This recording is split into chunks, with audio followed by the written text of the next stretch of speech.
I'd like to move over to the other side of the bay and have some talk about my fucking A's. They are Who actually maybe going to stay? well, there's a lot of news surrounding the A's, surprisingly. I hadn't had much to talk about in them in recent weeks, but suddenly there's a burst of news as first of which, as you mentioned, there's some good news on the front of getting a new stadium there in Oakland, which I had and many had all but given up hope for. As in local politics, municipal, county, state politics were all getting intertwined and really messy in trying to get a $12 billion development plan in place that included this baseball stadium as many other things as has been recklessly misreported. It's not a $12 billion stadium, people. It's a part of a development plan that includes a baseball stadium and several housing developments, all sorts of stuff, redevelopment of a wharf essentially that's hasn't been used. Maybe I'm misreporting that part too, but it's not a $12 billion stadium. Let's get that straight. But it's I, such a confusing story because the politics are so fucked up in it. What were you saying? I was just saying, I just want to make something clear on this podcast. Smitty and I are not real estate experts, nor do we have any inside information on wharf deals going down on the Yes. West Coast. Yeah. So just wanted to get that out there. We're not claiming to be experts. Okay, go ahead, Ryan. Right, Well, take it away, Smitty.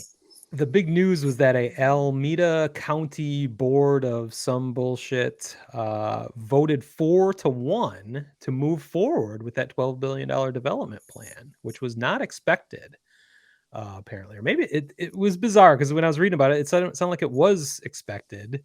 And in fact, the only guy that voted against it said publicly that he was for it.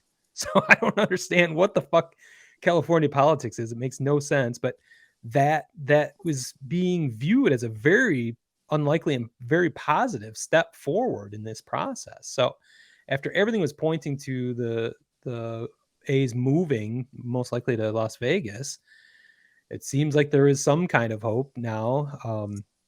I don't know. I don't know what this means. There's conflicting reports, conflicting opinions. The reports are confusing. The politics are confusing. There's a lot of money involved. It just seemed like all of a sudden last week, out of nowhere, there is some optimism. There could be a stadium there, which I'm happy for my Oakland friends. Frankly, as an outsider, I'm here in Lansing, Michigan. It doesn't really matter where the A's play. To me, I think it'd be kind of interesting. Either way, I want to see him play in a new stadium. I think it'd be.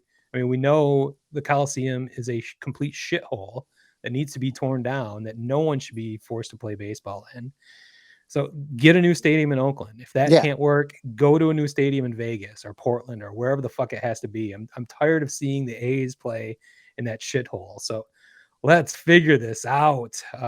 Take this for a positive, I guess, but I fear that this is just dragging on the inevitable exodus of just mixed messages, acrimony between the team, the city, the county, the state. It's just been going on for decades now. So I guess my overarching thought is I'll believe it when I see it, when they actually have a signed deal. Right. The other part of that reporting was it said it was a non-binding vote. So it was almost like it was a ceremonial vote. So just to keep this alive somehow. So it might not mean anything. So it was reported as like, oh my God, they're going to get a stadium done. And that does not feel like the reality, but I guess we'll see.